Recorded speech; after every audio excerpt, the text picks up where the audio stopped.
Proibidos, as famílias não têm permissão para enterrar seus mortos. Um drama que comove o mundo e põe alerta a outros países. Bérgamo, na Lombardia, ruas vazias, hospitais repletos e centenas de corpos sem destino. A cidade está de joelhos. Todas as manhãs eu acordo e tenho que dar os pêsames a alguém. Se você ligar para qualquer pessoa, pega na lista telefônica, aquela pessoa terá perdido um amigo, um conhecido ou um parente.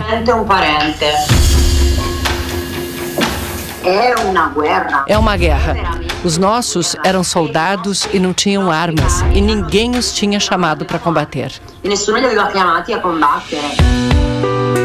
Um dos soldados mortos pelo vírus era o pai de Roberta Zaninoni.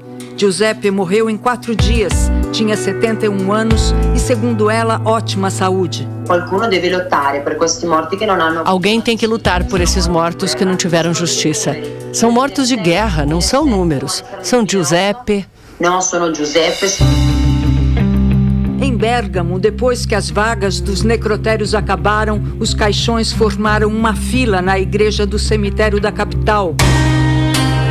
Numa imagem também muito chocante, uma fila de caminhões do exército levou os corpos para outras regiões da Itália para serem cremados. Porque em Bérgamo também não há mais nenhum crematório disponível. O obituário do jornal local, que antes preenchia uma página, hoje tem mais de 10. O capelão de Bérgamo, padre Aquilino, de 84 anos, tenta dar um conforto aos doentes e às famílias no hospital. O senhor consegue dar a extremunção a todos os mortos? Uma das coisas que fazem sofrer é que nem sempre podemos estar presentes, porque o doente ou está em coma ou com um respirador. Visitamos onde podemos, onde não é possível entrar, eu vou à igreja e rezo. Todos os hospitais do norte da Itália estão lotados. Estas imagens, feitas pela equipe da Sky News, mostram como está o principal hospital de Bérgamo. Pacientes pelos corredores, em respiradores. As bolhas de plástico tentam controlar a pressão do ar nos pulmões. O atendimento é feito na emergência. As unidades de terapia intensiva não têm mais vagas. Todos os dias chegam entre 50 e 60 pessoas com sintomas de pneumonia. A maioria é tão severa que precisa ir diretamente para respiradores. Eu nunca me senti tão estressado na vida. Quando você chega a esse ponto, você percebe que você não é suficiente. Estamos fazendo o nosso melhor, mas talvez não seja suficiente. Quando a Itália ultrapassou o número de mortos da China pelo novo coronavírus, mesmo com um território 23 vezes menor, a notícia provocou um grande susto, mas não só. Também um mal-estar incalculável e uma tristeza profunda. Há tempos, muitos vinham fazendo a mesma pergunta: por que está morrendo tanta gente na Itália? A resposta que vinha sendo dada pelos médicos e pelas autoridades políticas era sempre a mesma. A Itália tem uma população idosa. É verdade, de 20% a 30% dos seus mais de 60 milhões de habitantes são pessoas com mais de 65 anos. Aqui nem mais consideradas idosas. Só que esta pode não ser a única resposta. A situação na Itália se espalhou muito. Começamos 40 dias depois da China e certamente na Itália existe hoje uma difusão muito maior do que os casos oficiais, porque já faz tempo que fazemos os exames só nas pessoas com sintomas. Um estudo que fizeram numa primeira zona vermelha, na província de Pádua, ganhou fama internacional. Descobriram que 3% da população eram positivos e que 75% dos positivos eram assintomáticos. Nesse mesmo estudo, comandado por pesquisadores da Universidade de Pádua e da Cruz Vermelha, todos os 3.000 moradores da cidade de Vó, próxima de Veneza, foram testados, mesmo os que não tinham sintomas. E isso Isso permitiu isolar os casos positivos antes deles apresentarem os sintomas da doença. Contendo o contágio, a Covid-19 foi erradicada em 14 dias na cidade.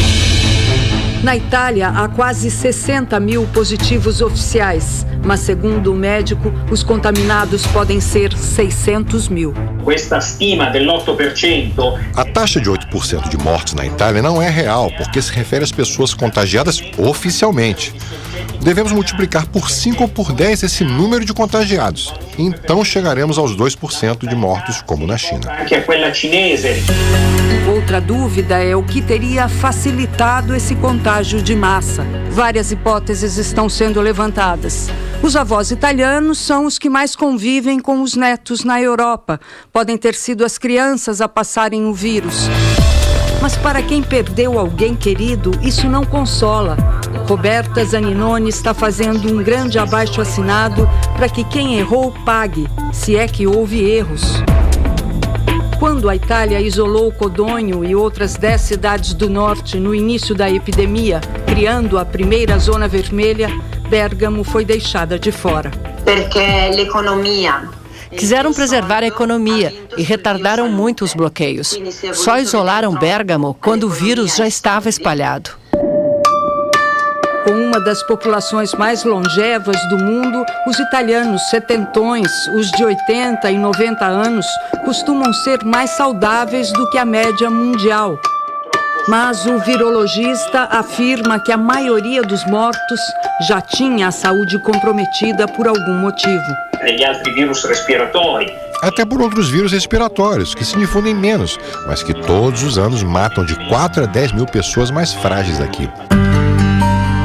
Mas, como o pai de Roberta, há outros que não tinham doenças prévias, como o marido da brasileira Maria Aparecida Rocha. Foi um pesadelo, está sendo um pesadelo, uma pessoa jovem, porque na Itália 54 anos é bem jovem, forte. Em 6 dias, Michele foi destruído, levando à morte. Engenheiro, 54 anos, o italiano Michele Sarno pegou o vírus na empresa em que trabalhava. Aparecida estava no Espírito Santo quando ele contou para ela. Poucos dias depois, Michele foi para o hospital. Foi avassalador, foi perdendo órgãos por órgãos. Ficou no respirador, não desligaram até que ele mesmo se apagou sozinho. Me entristece porque ele me ligou e eu não consegui atender essa ligação. Ele queria se despedir de mim, ele sabia que ia ser entubado. Uma boa e espantosa notícia veio de Módena. A primeira paciente da Covid-19 a ficar curada naquela província tem 95 anos. E toda a equipe médica quis fazer uma foto com ela. O diretor de medicina interna do Hospital Pavulo diz que Alma Clara Corsini foi internada com uma grave anemia e com problemas respiratórios causados por uma pneumonia. O teste do coronavírus foi positivo. A paciente recebeu oxigênio, remédios para febre e contra possíveis infecções. Em 2 semanas, o sistema imunológico dela respondeu muito bem à doença e ela ficou curada. O médico diz que ela não viveu dramaticamente a doença, mas a enfrentou com muita serenidade.